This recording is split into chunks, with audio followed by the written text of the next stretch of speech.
now, right? So now the problem is like this, right? So you have the input vector here, right, which is influencing that another random variable. That is the thing, right? So it is like, so you are, this is what we call it as that control. You are doing some control, right? You are tuning that. So I have given this as a vector here. For example, I'm calling this as a vector. So it may have more than one element also, like x11, x21, right? Or I'll put it as x12, x12, like that, x1m, right? So there are m inputs,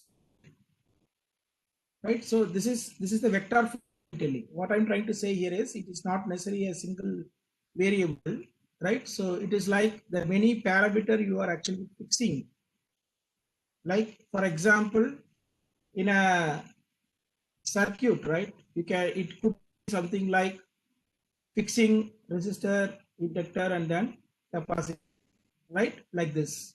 So this is what I'm talking about, this input vector here. You are fixing some value, right? Let us say in case of electrical application, you are fixing this resistor, inductor, and then capacitor, and then you are observing, for example, the voltage, right? So it could be, if it is, uh, mechanical related things, right? It could be something like pressure, right? Something like pressure, volume, right? And you can actually measure what's called the temperature, right? So what you see here is the input parameter which you are controlling, and then you are observing this, the another parameter, right? So like this, you are collecting the data. Basically you are fixing some parameter and you are observing another, like this.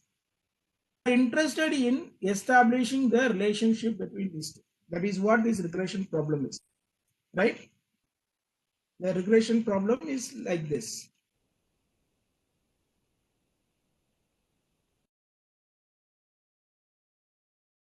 The problem, coming to this figure here, you have this x, this 1, 2, 3, 4, and all, right? So there are different input what you have said, and then what you, y-axis is the observation, right? This is the observation what you are having. So suppose that if this x1, x2, x3, they are all the distinct one, okay? There are, say, for example, fixing particular, let us say that, like, let us say this x, one particular case, right? So resistor value, inductor value, and that, and you are observing this voltage at one particular node, right? So but when you observe, it is not going to be the same value when you do the experiment again, right? Same input set, but what you observe is not the same value. The reason is having some noise in it. So that is why it is called the noisy observation. This is called the noisy observation. What you observe is the noisy one, right? Okay. So it is like, I have marking here this one, right? That asterisk, right? The star, right? I mean the cross one, right? So this can be something like hidden relation y of x1. But what you observe is not just y of x1, it is y of x1 plus some noise, right? So we are thinking that there is a relationship between what, the input vector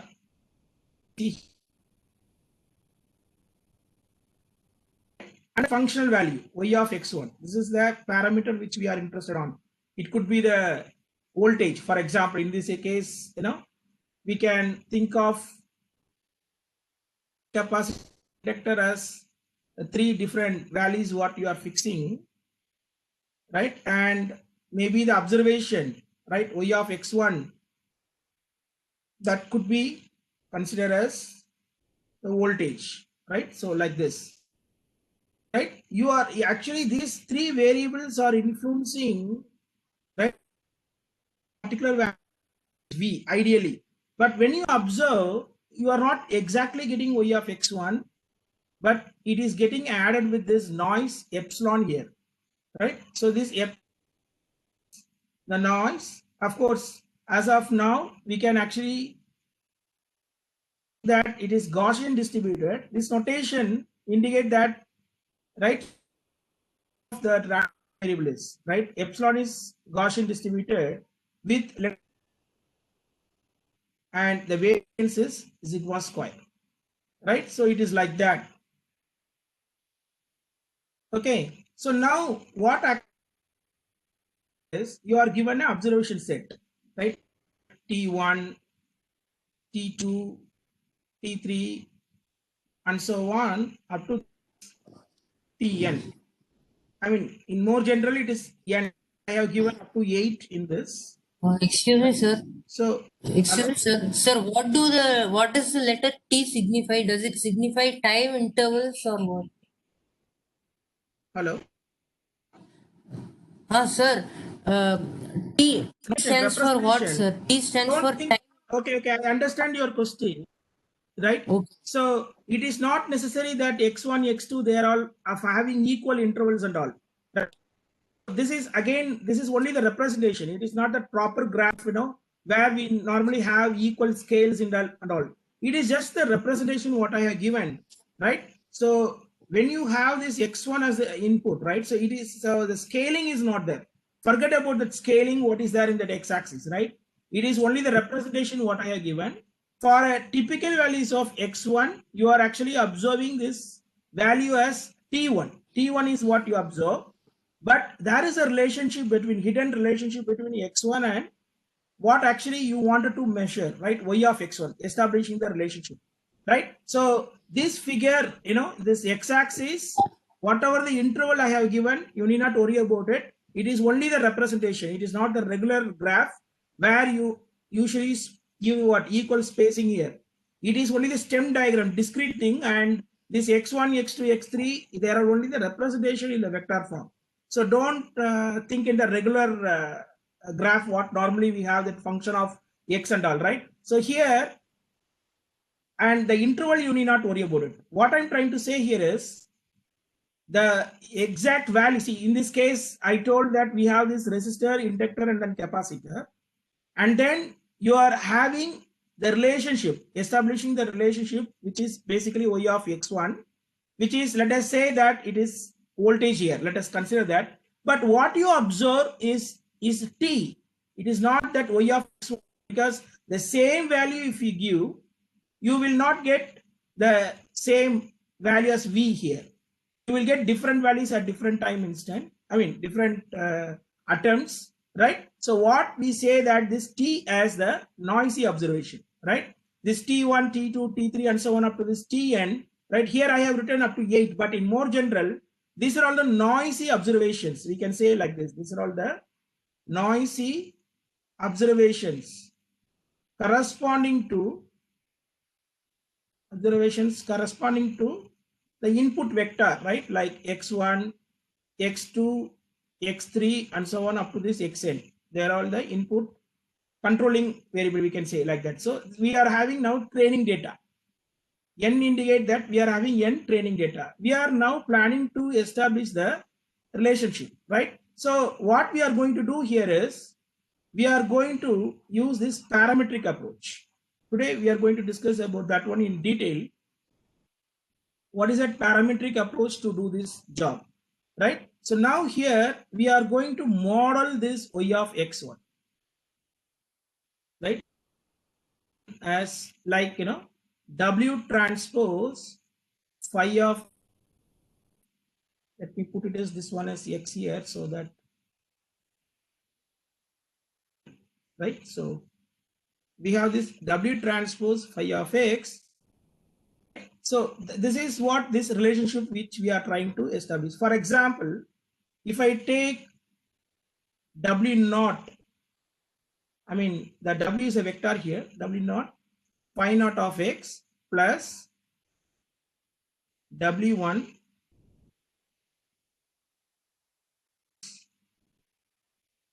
plus W2 phi 3 of X, right? So you see that this phi is what we call it as the basis function. We are purposefully creating the function rating X and Y, like introducing a parameter called W, and that is what it is called the parametric approach.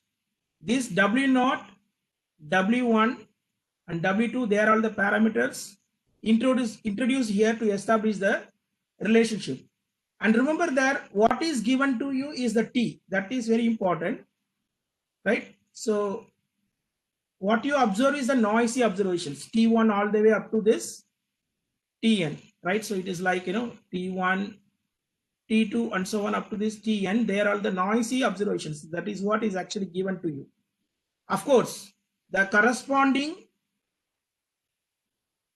input like X1, right, X2, this is what is given to you like this Xn, right? So now what is this basis function basically? Basis function ends up with a scalar value, right? It could be like Gaussian basis. I mean, there are varieties for it.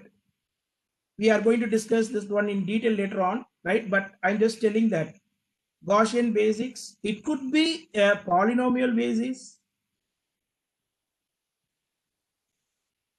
polynomial basis function, right? It could be the sigmoidal one and so on. See, for example, I can even consider like, for example, in case of polynomial case, I can consider like phi naught of X, right? As simply what?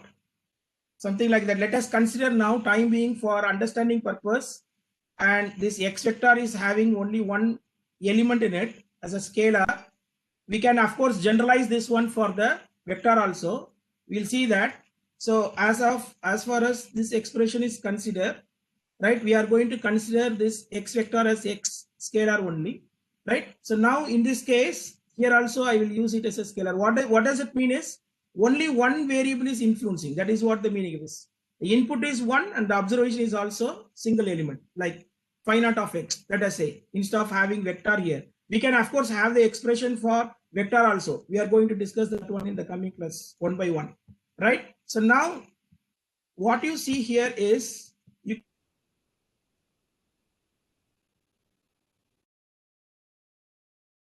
and then phi of X, that is equal to, okay, let me put this one as 1. This one is some constant. Normalized one, we can say that it is a 1 here, and then we can have this phi 2 of X, that is going to be what? X square, right? So that is what I'm trying to say here, right? So now what exactly you are getting here is you are getting this y of X is equal to W0 plus W1X plus W2 X square, right? So in this example, you are given some observation, right? Like X1, X2 and so on up to this Xn. These are all the input. And what you observe is T1, T2 and so on up to this Tn. This is what you are trying to observe. But you are getting the relationship for what? Y of X. That is what we say that it is a parametric. T is basically y of X plus epsilon. That is the model we are having, right? Now the problem now boils down to, right? So this basis function you can choose according to that problem, and that is why this the job of this data analytics we choose, right? What even this basis function also involves, some tuning parameter. I mean, when I talk about this Gaussian basis function, or in that case, we have another tuning parameter also in that case. right? But as of now, right, your basis function is fixed, right? Your basis function is fixed. Okay, so now the unknown parameter which you are trying to estimate is actually W0, W1, and W2. These are what we call it as unknown, which if I know this, then your job is over. The problem now boils down to this, right? Because your phi naught of x is defined, Sir, phi 1 of x sir, is defined, and phi 2 of x is also defined, right? Suppose that if I substitute x in this expression, I will directly get the value of phi naught of x, phi 1 of x, and phi 3 of x directly. So what is not known now is W0, W1, W2. Once you know this, then your regression model is ready. Your regression model is ready. Y of x is ready. But what is given to you is this t. T is what given to you, right? So yeah. So these things we will discuss later, right? So that phi 1, phi 2, yeah, this is phi 2, right? So we can put it as like phi 1, phi 2, and phi 2. Okay. This is phi 2, right? So this is just a notation, right? Phi naught, phi 1, phi 2, right? So in this case, it is a vector here. What you see here is the vector, right? W0, and then phi of x is also vector, right? So I can write like phi of x as a vector, which is 3 cross 1, in which you are going to have like phi naught of x, and then phi 1 of x, and then we have what is called phi 2 of x, right? So you are getting, it is getting multiplied with that unknown W0, W1, and W2. As I told you, we are going to fix that basis function, right? So I gave little earlier that example also. Phi naught of x, you can fix it as 1. Phi 1 of x, we can fix it as x. And phi 2 of x, we can fix it as x squared. And selecting this basis function is a tricky thing, right? That we will discuss, we will explore, right? How to fix all those things, right? Right now we are fixing that. But what is more important is this W0, W1, and W2. This is what is unknown now. The problem boils down to finding out this unknown. This unknown is what actually you are supposed to estimate, right? So now, right, in that previous class, right? So I will recollect that, right? So it is like this. I'll give, right?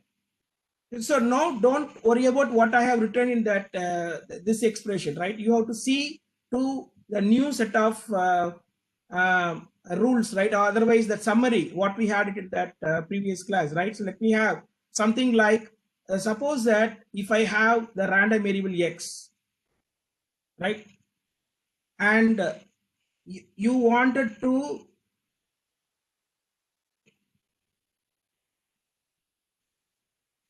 the random variable, the other way around, that will be better.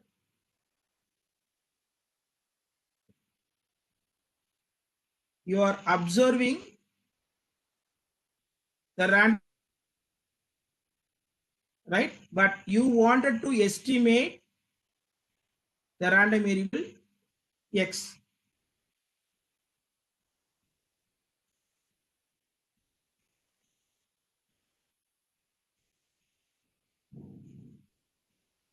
Hello. Hello. yes, Are you sir, able you are to hear? audible. Yes, sir, you are audible, sir. Okay. There is some, right. Okay. See, you are actually observing, like to estimate x, and then there is a relationship between x and y. If that is the case, density function associated with it. One is f of x, right? One is f of x. Are you able to hear?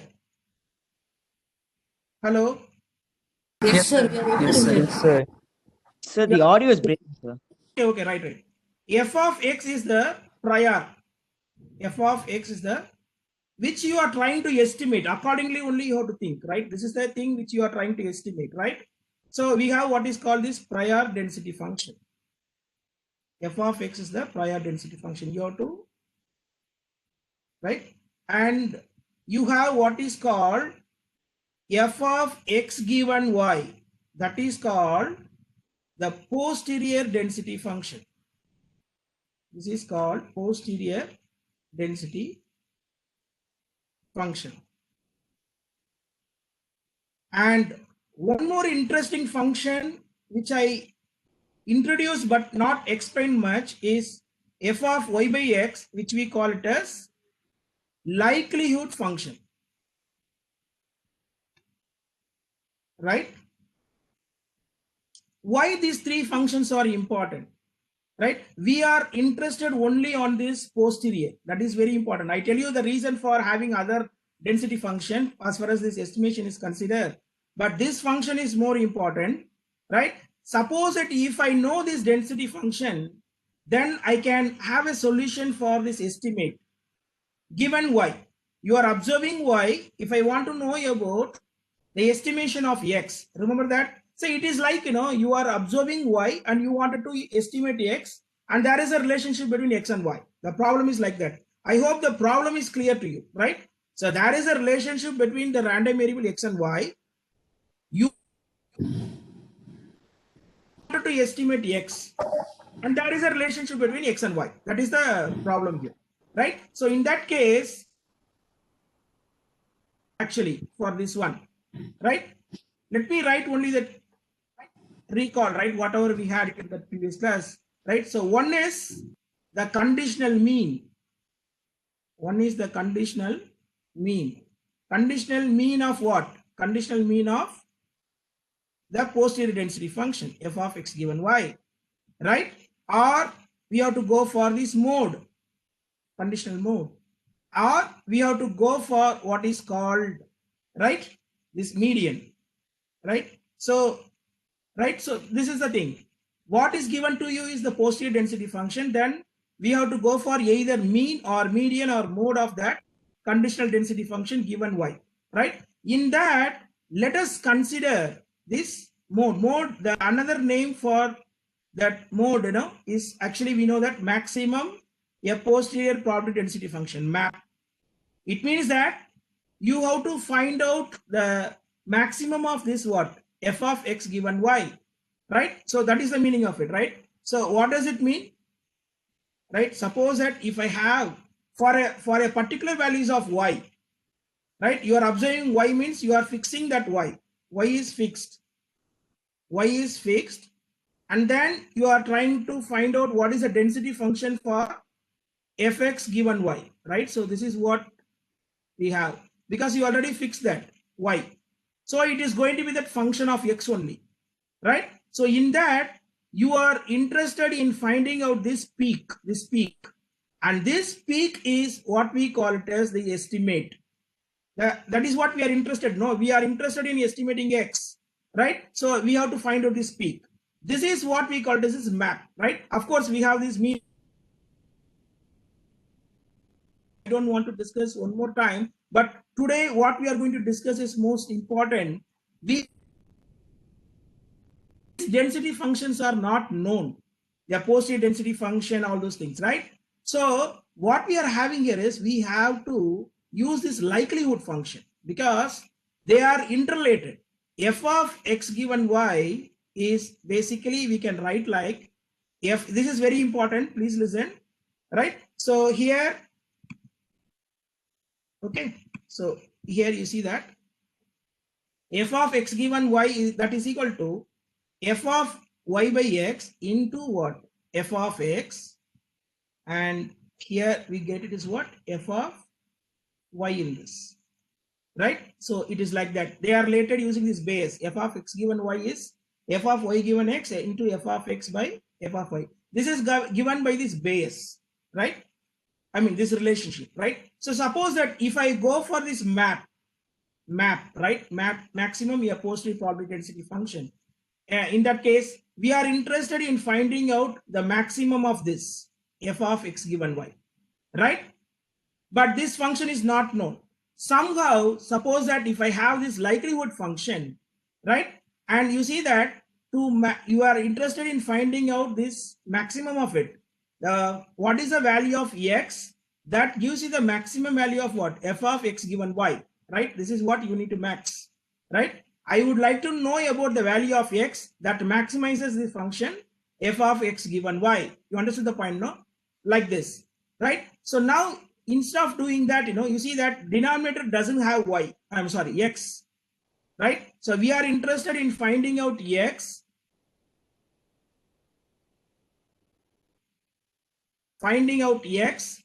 that maximizes this function.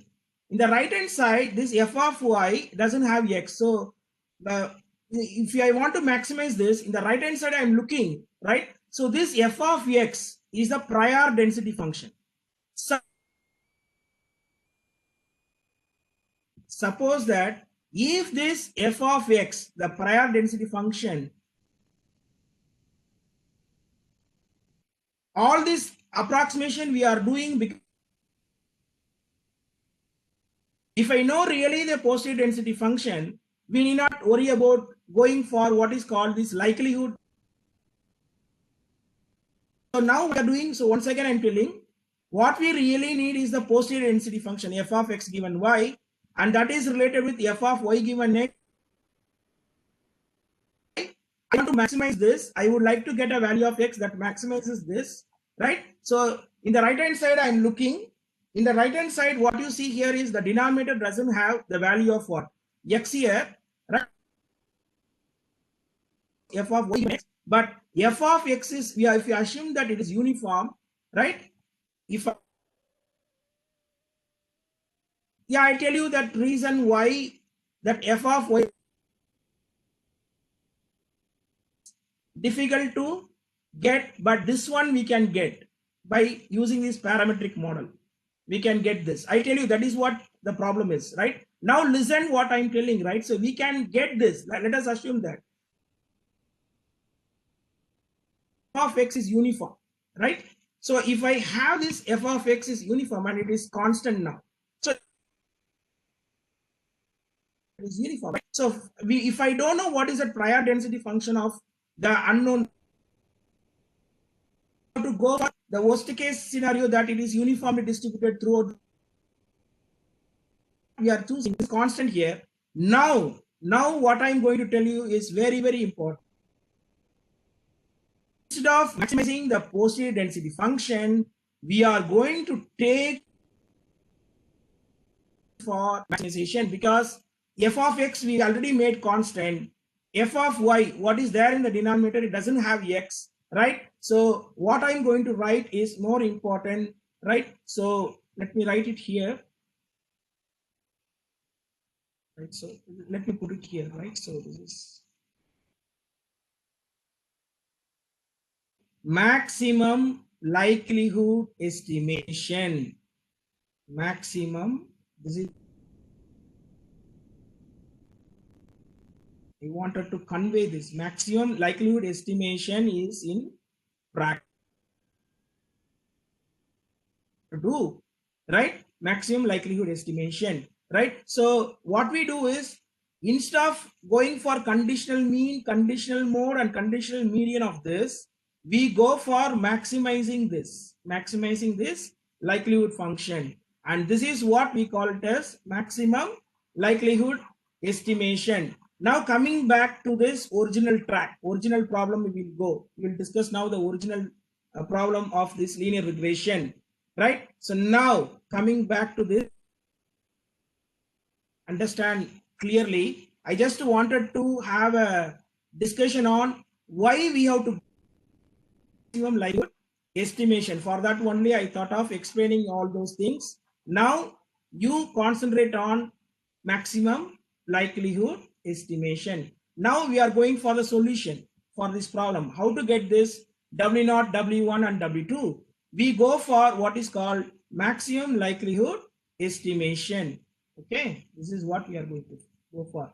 Right now, what is unknown? Unknown is W0, W1 and W2. Let me combine this as a vector like this. W vector as W0, W1, W2. It is a vector here. This is actually now unknown, right? So if I want to know about the estimation of unknown, we have what is called the prior. Remember that. So what is unknown? What is unknown, right? So that comes here. That comes here. So it becomes what? Prior in this case, right? So now what is that posterior? F of W given what you observe, right? So what you observe in this case is the condition. So here you are observing T's, T1, T2, T3, and so on. These are all the things you are observing, right? So you have here, right? Of course, you are having a control variable also, x1, x2, and so on. Anyhow, that is going to be fixed, right? But this T1, T2, T3, and so on is what actually you are observing. These things you are getting from x1, x2, x3, and xn, right? So you are getting T1 by fixing some x1, right? But what you really observe is actually T1, T2, T3, and so on up to this Tn, right? So this is what we call it as the posterior density function. You have to be very careful, right? I'm going very slowly only. The posterior density function. I'm just motivating you how to bring this probability here, right? So this is the posterior density function. In fact, if I want to do a proper estimation, right, I have to go for the conditional mean, conditional median, and conditional mode for this function, right? But unfortunately, it is not known, right? So what we are going here is we are going for the likelihood function, right? So now what is the likelihood function?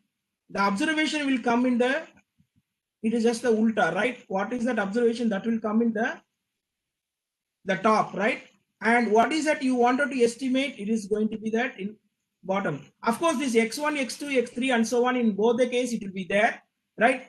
So this one we can write, but from this point onwards, I'm not going to write this x1 and x2, x3, and so on up to this xn. It is very obvious because that is a part of the problem, right? So in short, we write this one as, I cannot say equal to, right? We are going to represent like this only, right? So T, we write like this, given W. This is the way how we are going to represent hereafter, right? So this is the posterior. This is the this is the posterior. F of, I write here, F of W given T. So let me write like this, right? So this is the posterior. Okay, this is another way to write like this. And this is what we call it as the likelihood function. So f of t given w, the likelihood function is this one. You can actually maximize this likelihood function, right? Now someone asked actually how we get this likelihood function, right? So it is basically the density function of t1, t2, t3, and so on up to this tn, right? So I hope you have noted at the top the thing, right? So let me erase this. Now we are interested on getting the likelihood function. Once you know the likelihood function, we maximize the likelihood function,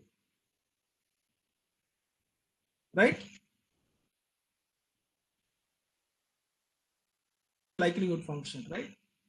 We maximize the probability of maximum likelihood. Yeah, we are interested in finding out W. See, ultimate aim is to find out W, that we don't forget. The ultimate aim is to find out W because that is the model. In that model, what is not known is the W. W is the parameter what we right? So we are trying to find out what is the value of W and maximize this. This is what we call it as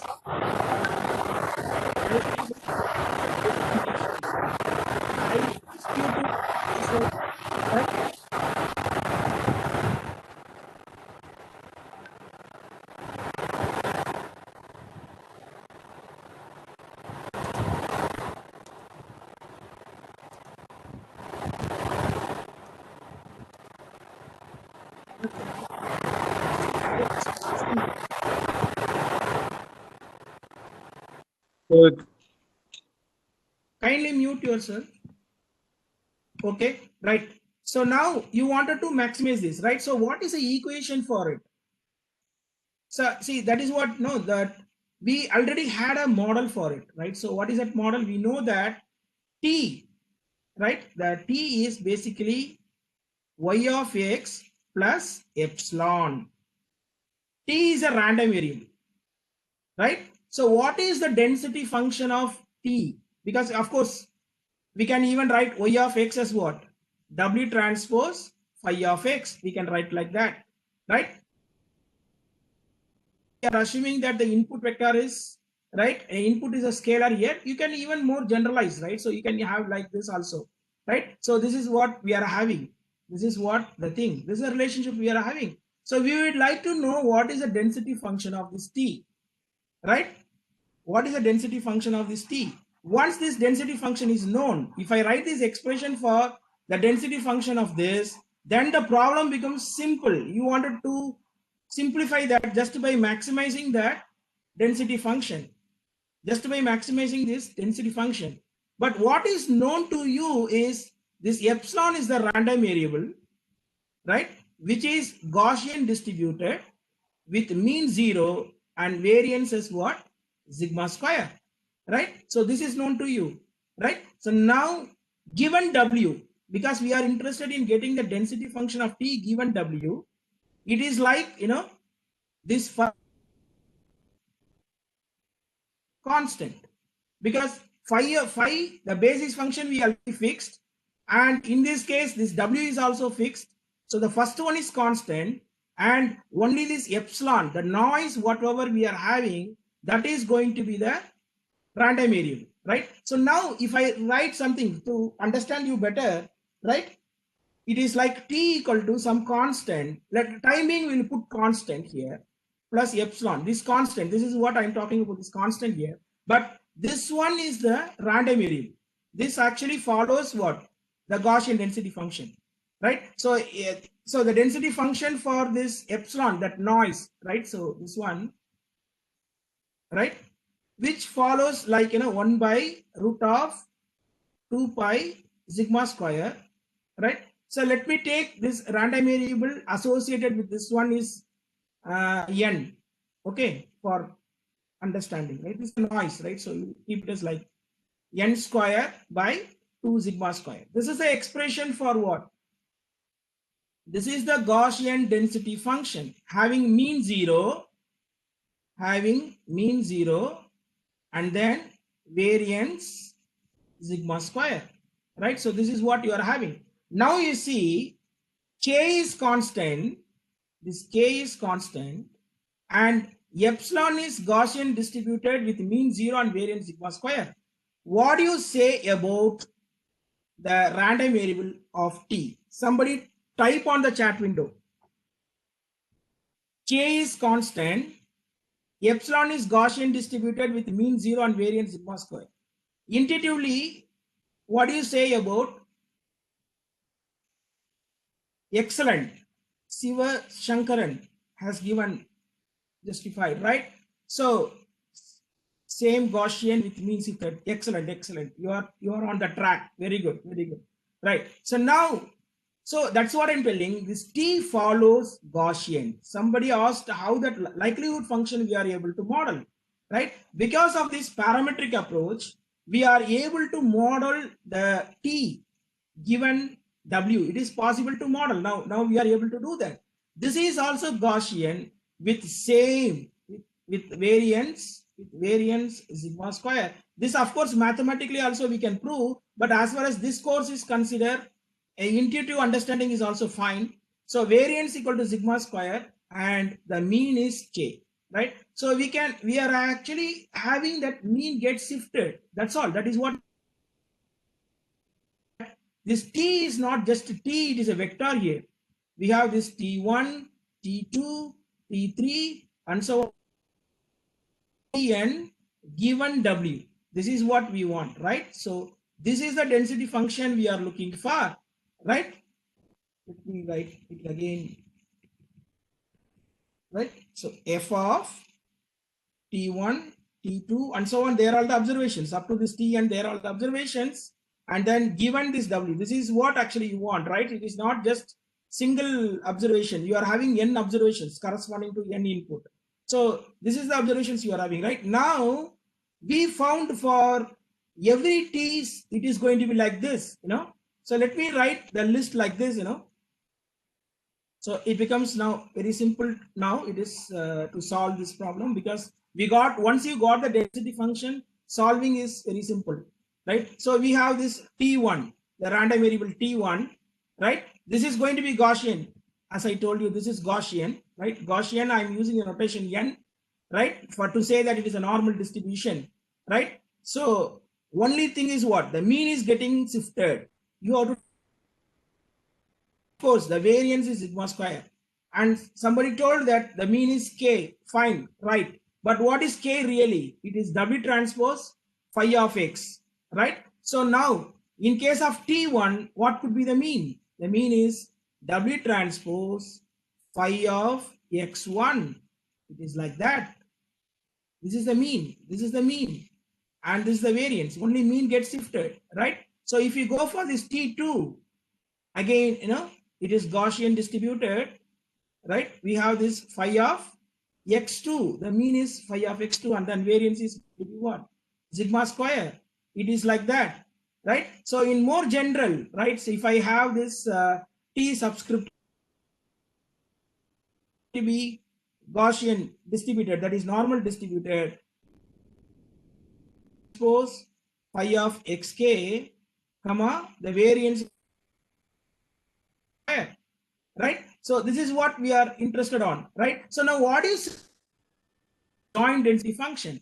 As we are observing this T1, 3 and all, independently, we can say that they are independent. So individually we have the density function, right? So as you know that if it is independent, I can write it as product of the individual density function, right? So if I do so, what is that you get? Product, right? So it is from 1 to, so I'm writing the density function for the individual, right? So we have this 1 by root of 2 pi sigma square, right? So how many times it will come, right? So individually you are going to have like mean is going to differ. So it is like, T, let me put K or I. Okay, I'll put it as I only. Ti minus, right? So minus what? Mean. Mean is what? W transpose phi of x, right? Phi of xi by what? Divided by 2 sigma square. I hope this expression is clear to you, right? Because the Gaussian density function is written like this, right? The Gaussian density function, I'll write them.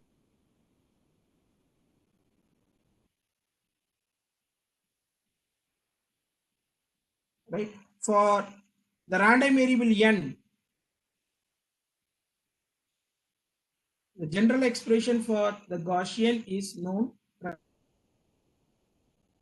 If it is a mean m and variance sigma square, 1 by root of 2 pi sigma square, e power some arbitrary variable, right? Let us say that variable is something like x minus mu, the whole square by 2 sigma square. I'm writing for those who are not aware of this Gaussian density function, right? Others may be knowing that, right? So this is the Gaussian density function, right? Okay. So now we are actually multiplying many Gaussian density function. There are n Gaussian density function like this, right? So the variance and all is going to be the same, right? You are having this variance same, right? So let me write the steps like this. Suppose that if I have I use the top here. I think this is not needed. I use this expression to make you understand a little better.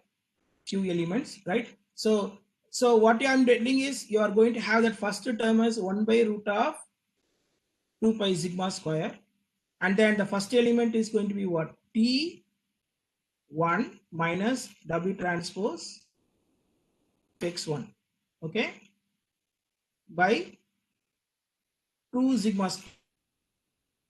Now Sir, shouldn't it be, sir? we are now assuming T1 these are minus. independent, because we are independently on x2 x3, right? So you are giving the input control, and then what you observe is connected in an independent fashion, right? So this analysis assumes, right, assumes that the observation T1 T2 No, sir. and up to this Sir, there is are a independent. Sir, sir, above the e power minus T1 minus W transpose by x1 whole square should come. Yes. No, there is no problem. Yeah, you are right. You are right. 2 pi sigma square, right? So again, you get e power minus E2, and then we have here W transpose phi of x2, okay, the whole square by 2 sigma square. Right? Because it is that way, right? Up to actually we have this, how many elements we have? N elements, right? So 2 pi, right? So we have here e power minus what? Tn minus W transpose phi of xn, the whole square by 2 sigma square. So this is what you are trying to minimize, right? So this is what you are trying to, I'm sorry, what is it? Maximize. I'm sorry. I'm sorry. The likelihood function you are trying to do what? Maximize, right? So this one actually you can combine 1 by root of 2 pi. Getting, we are having n times, so we can write that power n in this. The other product we can write it here like I equal to 1 to n, and then e power minus. We can actually do this product individually with the notation here, Ti minus W transpose phi of xr, right, the whole square divided by 2 sigma square. Maximize, right? So whatever is given here is the maximum likelihood estimation. Important solution as far as this regression problem is considered, right? Maximum likelihood. Still we have not. I maximize this, you get it as what? Maximum likelihood estimation, like this. So how to solve this? Basically, if I want to solve this, what you have to do? You have to do respect to the unknown, and then equate to what? 0 and solve for it, right? So that is the thing.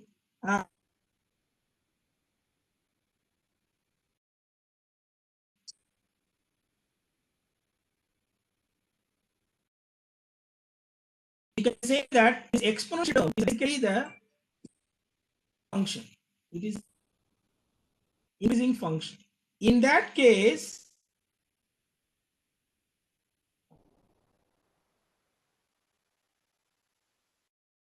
maximizing is equal to maximizing ln of the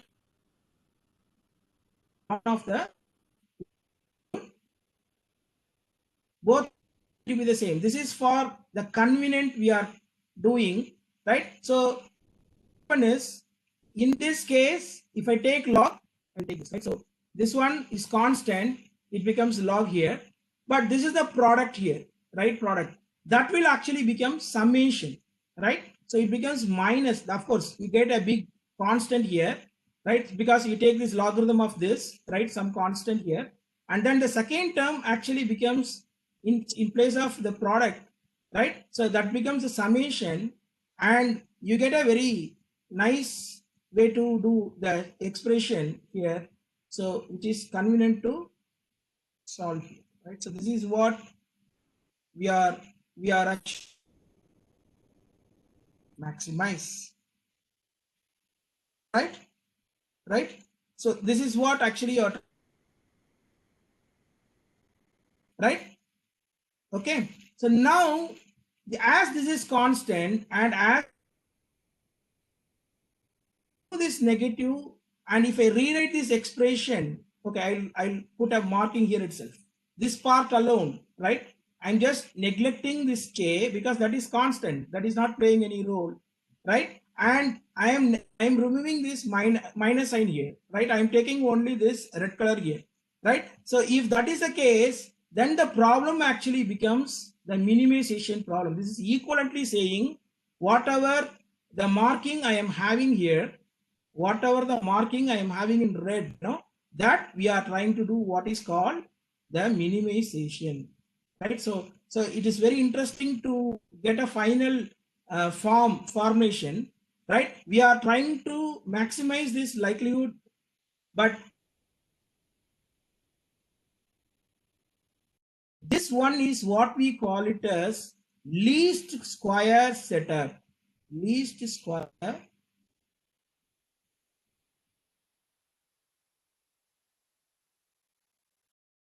you see that if you go little deep, this 2 sigma squared is not playing any role.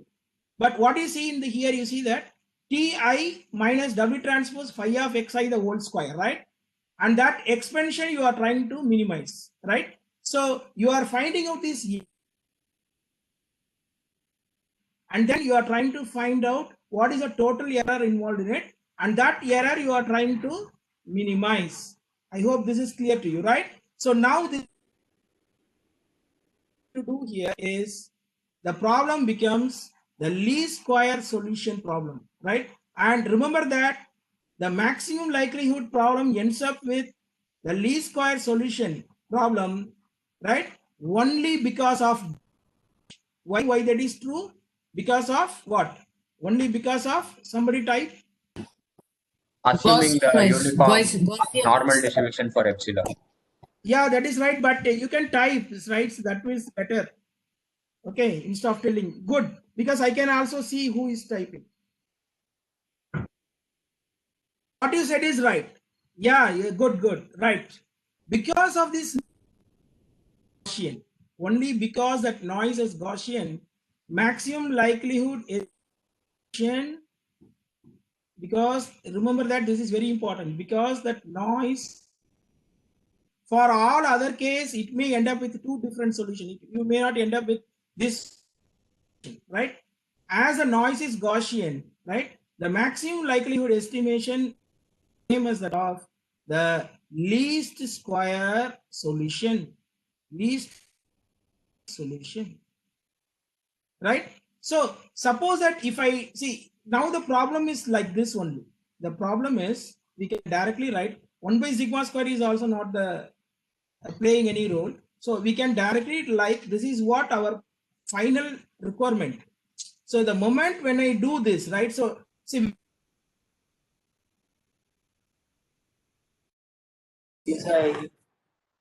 machine learning. Let me wind up today's class by saying statement here, right? So last step, what I want to convey in this class, right? So you see that this is what this objective function, what we have structured, right? This is what the objective function which we have structured. If I minimize, I will get the proper W. You see that how that is structured? It is the individual error what we are having, right? This is what the observation input. Xi is the input, right? You have an error in it. W transpose phi of Xi is actually Y of Xi. But Ti is the error. Ti minus Y of Xi, right? So Ti minus Y of Xi for all values of I, right? So doing the summation, that is what you are trying to minimize, right? So we will see the solution in the next class, right? We will stop here. I hope now you are getting this point. You just recollect it. And next class is on Friday, right? Okay. Okay, is that all right for everyone?